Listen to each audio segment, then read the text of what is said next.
What's going on YouTube? So today is 42 days until drag week. I did an update video last night and it is the worst quality video I've ever done, so I'm choosing not to post that one. It was my longest video too, so a lot of good information that you won't get to see. But today I've got some help. My neighbor's over. Say hi. What's going on? He's going to help me put this dash in. We just mocked it up. A little update on the car. I know I showed you before the wiring. Wiring's gone right now because it's all hanging out the driver's door. But I cleaned up all the harness. Everything's eliminated that I could. I got a pile of wire over there. There's probably a few more things I could take out of the car, but like I told you guys in the first video, without power to the car, I'm hesitant to just cut stuff out. One thing I would really like to take out, and I may take out later, is the amplifier for the factory radio. This is a factory Cobra. You know, they came factory with the Mach 460 system. This car does not have the Mach 460 system in it, so I'm assuming that that amp isn't even working anyway. But I want my radio to work, so I didn't take it out. I'm going to put everything back in, unplug it, see if my radio still works. If it does, then I'll strip all that wiring. But one thing I went over that I want to talk to you guys on is all that factory wiring over there can come out if you just buy the leash board. When I built this car, the leash board was discontinued. I don't know if they were back ordered, I don't know what happened, but they stopped making them and stopped selling them. So it wasn't an option. Now that I have the car apart, it would be a great option. But I don't have time, so I don't have time to order a leash board, wait on it, rewire everything. I'm just out of time. So I'm doing it the hard way. Buy the leash board, save yourself some headache. What I did do is I have a Nitrous Dave board with all my relays and everything on it. And it's very convenient. You look right here, I got fuel pump 1, fuel pump 2, trans brake. This one's actually starter that's not labeled because I bypassed the factory starter relay.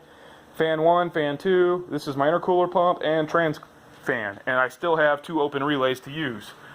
So all of my engine relays are right there. So if something fails engine-wise, supporting engine-wise, I know where to look. Body harness, everything is still using the factory plugins.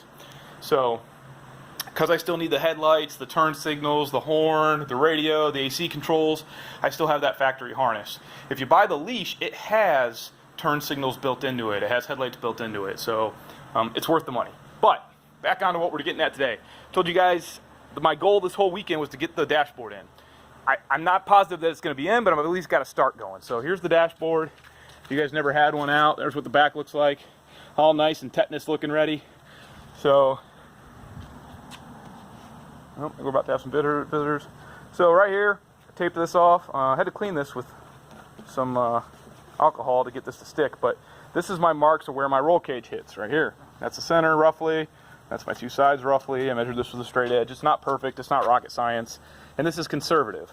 Basically, I have a 1/4 inch margin of error that's not factored into this yet. So I'm going to make this first cut, see how it comes out, and then I'm going to add an 1/8 inch to either side if it's centered. If it's not centered, I can add a 1/4 inch to one side.